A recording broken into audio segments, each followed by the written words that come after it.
We all want to feel energized and have presence to inspire loved ones at home and at the workplace.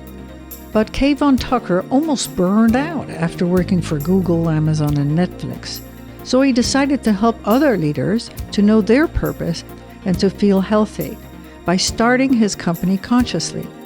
So let's listen to Kvon, how he helps leaders know their purpose and have presence. Welcome to the Excellent Executive Coaching Podcast. I'm your host, Dr. Katrina Burrus, and today we have Kvon Tucker. Kvon, welcome. Thank you, Katrina. I appreciate you having me on your show today.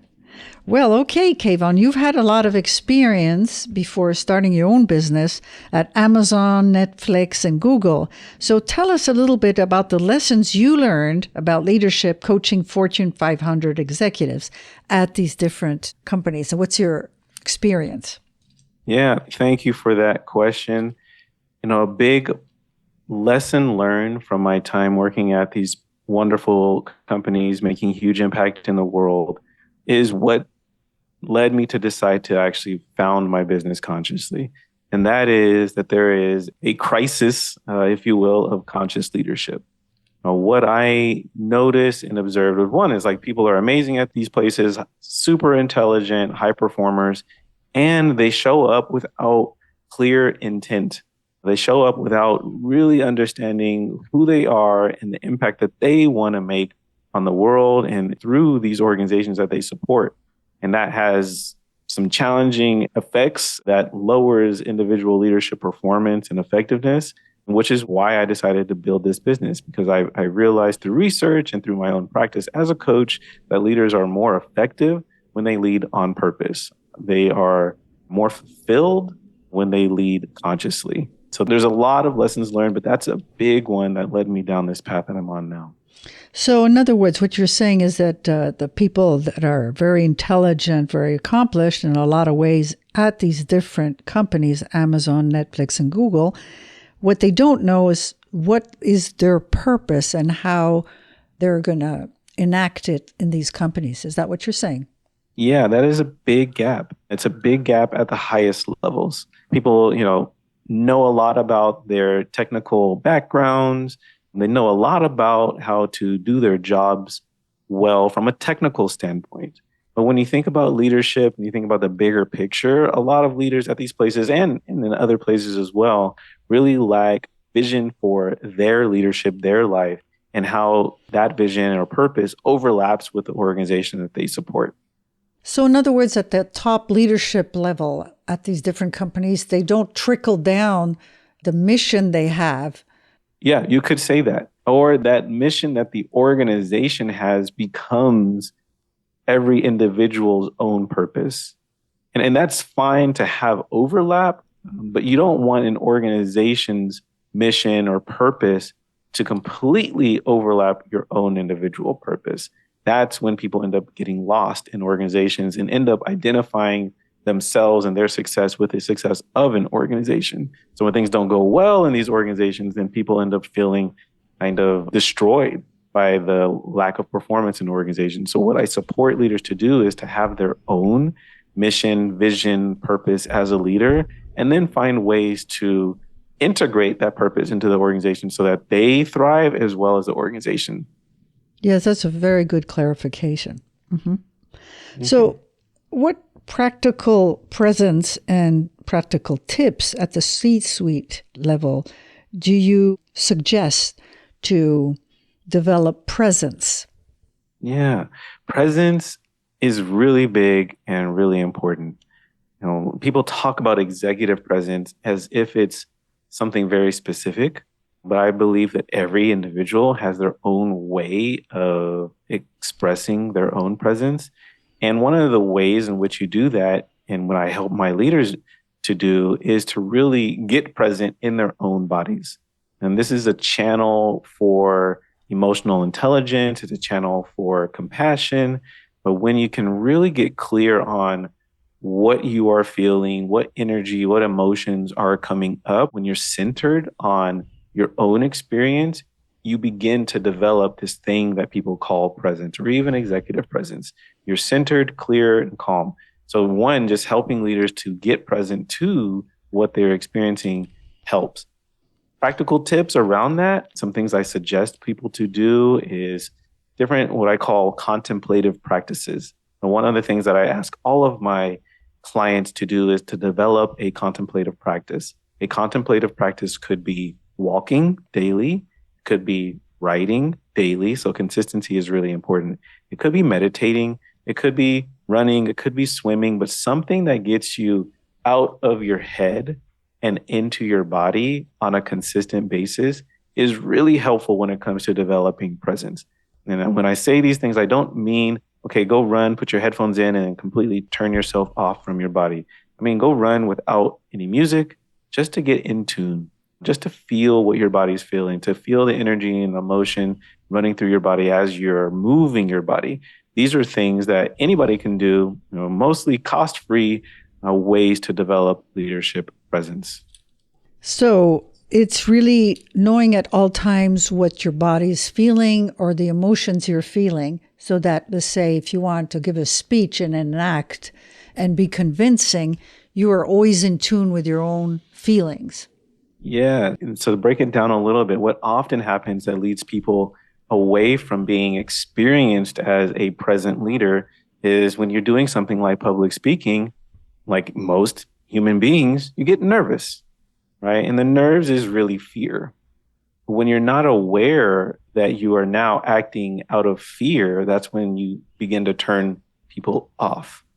But when you can sense the fear that might be present or the nerves or anxiety or call it whatever, when you can sense it and you have tools like breathing or centeredness, when you can sense what's happening in your body, then you can do something about it.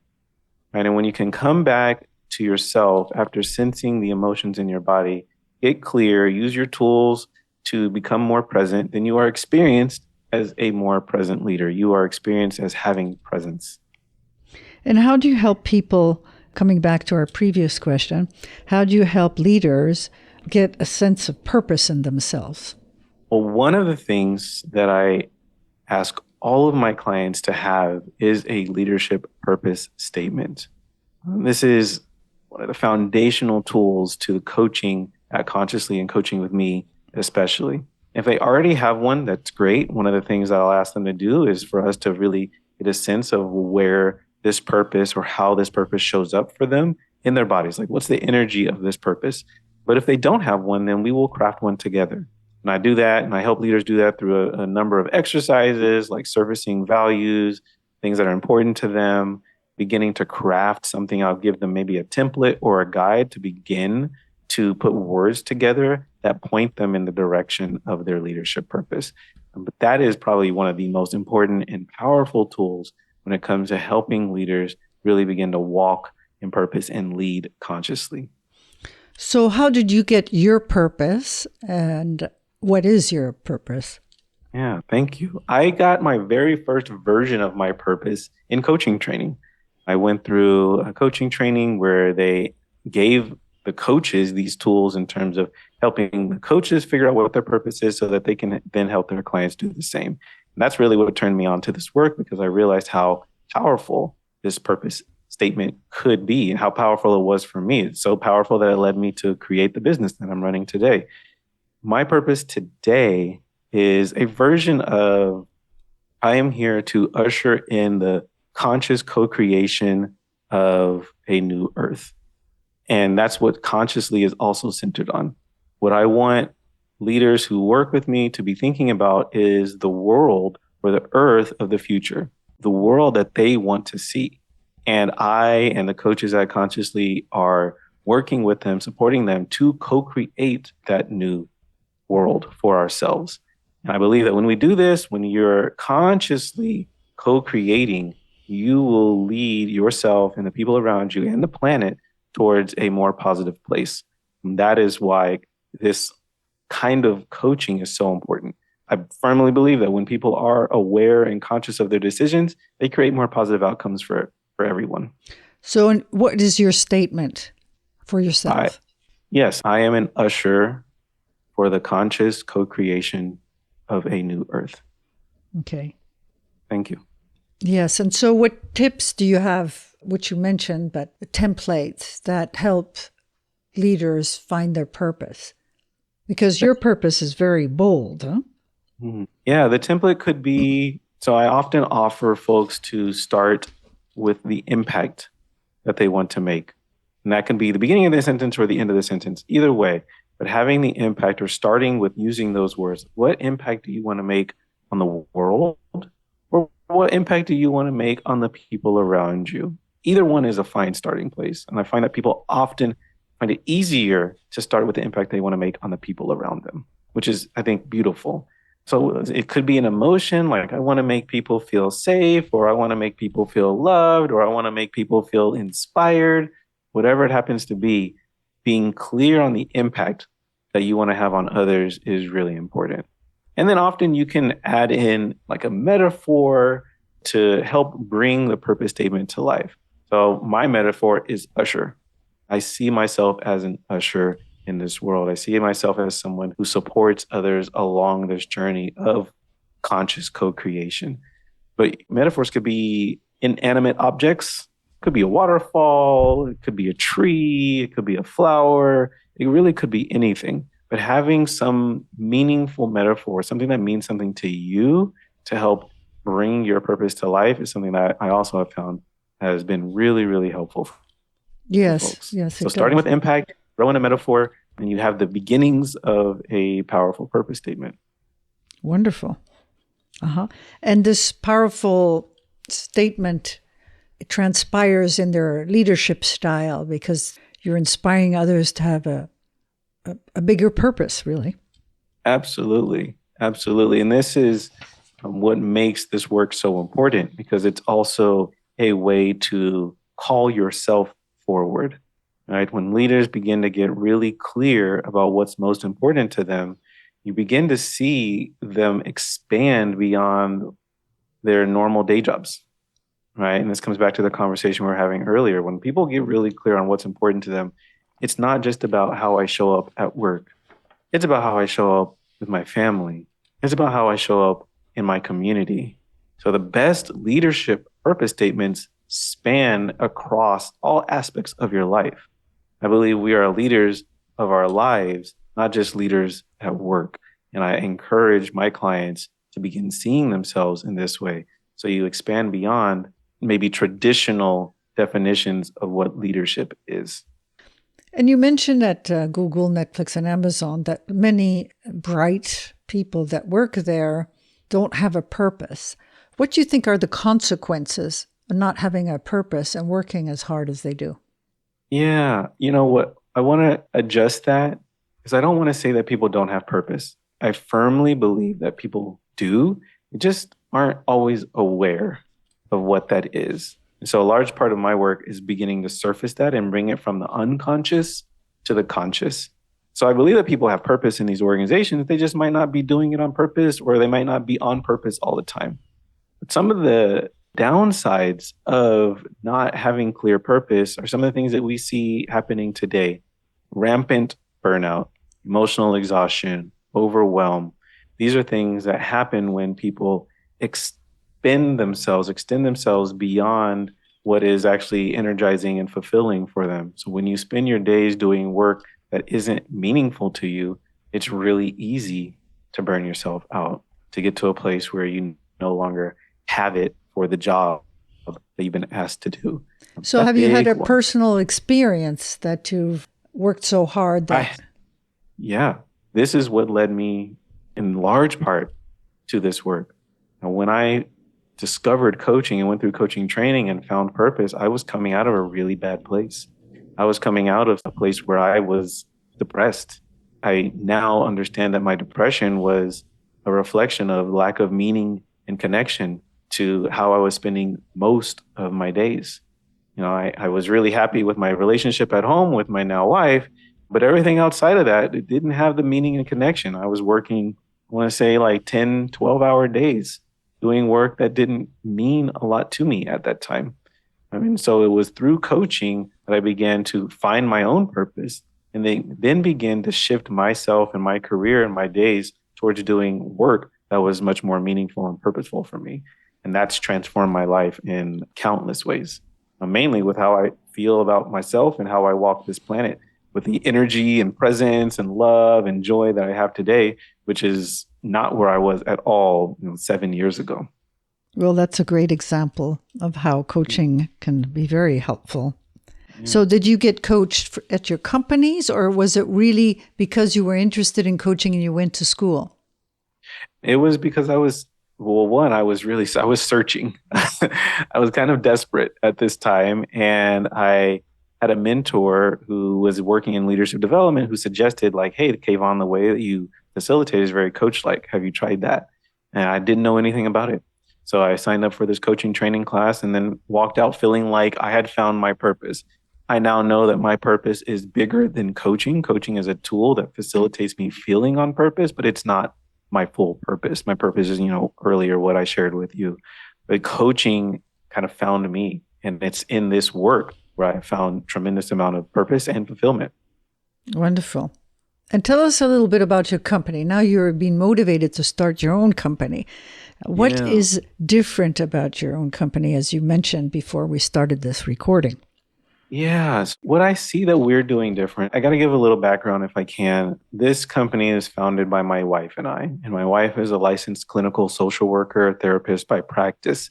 And through our conversations, we began to realize that there's an overlap in the leadership development space and the mental health wellness space. That overlap is self-awareness. How conscious are you of yourself? We realized that when you focused on building your self-awareness, you naturally became a better leader, a more effective leader. And then when you develop your awareness, you naturally begin to heal. And we're like, there's something here. Something about becoming conscious of yourself, living and leading consciously leads you not only to become a more effective leader, but also leads you to feel better. So then we started a business. We say, hey, what if you and I just partnered together, supported clients, helping leaders have more of what we were beginning to experience for ourselves? Joy, fulfillment, purpose, freedom, all these wonderful things we wanted to share with as many people as we could. So that's kind of the background. Today, that is, I think, one of the things that makes us different, which is we are not just centered on leadership performance. We're centered on leadership performance and effectiveness and leadership wellness. And one of the things that I know that we are seeing a lot of now, it's kind of being proved, unfortunately, which is leaders can't perform well if they don't feel well, right? You can really stretch yourself thin, trying your best to meet goals, to be the leader of the team or the organization that you want to be, but you will never reach your potential if you're burned out, tired, exhausted, depressed, anxious. All these things that leaders are experiencing today are happening because leaders haven't been focused on wellness. They've been focused on performance and goals and pushing themselves. I'm going to ask you a question before our end of our podcast interview. The ICF, International Coaching Federation, they say that we coaches is a totally different profession than psychologists, and they take pride in the difference. So how do you work these differences with your clients? Yeah, that is why we support leaders in both ways. For me as a coach, I'm focused on who my leader is today and who they want to be and what things they want to create and or achieve through the work that they're doing as a leader, through the teams, organizations that they're supporting, building, developing, creating. My wife supports folks to begin to heal some of the experiences or things that they've been through in the past to really help them feel the way that they want to feel. So me as a coach, I'm focused on helping people do and become who they want to be. My wife as a therapist is helping people heal and feel the way that they want to feel. Mm-hmm. Very nice expression and explanation. Well, we're coming to the end of our podcast. So, Kvon, where can people get a hold of you? Best way to get a hold of me is to reach out to me on LinkedIn. That's a great place to go. You can find my profile at Kvon Tucker. So Kvon Tucker, Kvon Tucker. on LinkedIn. You can also find me or my company or collective of coaches at consciously.one. It's consciously.one, consciously.one. Now, that's another place to reach out if you're looking for support, if you're looking for partnership, if you're looking for leadership effectiveness or leadership wellness, you can come to us for more. Thank you very much, Kvon. Thank you. Thank you. Thank you for listening to the Excellent Executive Coaching Podcast. You can subscribe to all future podcasts at excellentexecutivecoaching.com. Join us each Wednesday to learn more about the latest trends in leadership techniques and bring your coaching to the next level. To learn more about Dr. Burris's CEO Mastermind, use the contact form at excellentexecutivecoaching.com.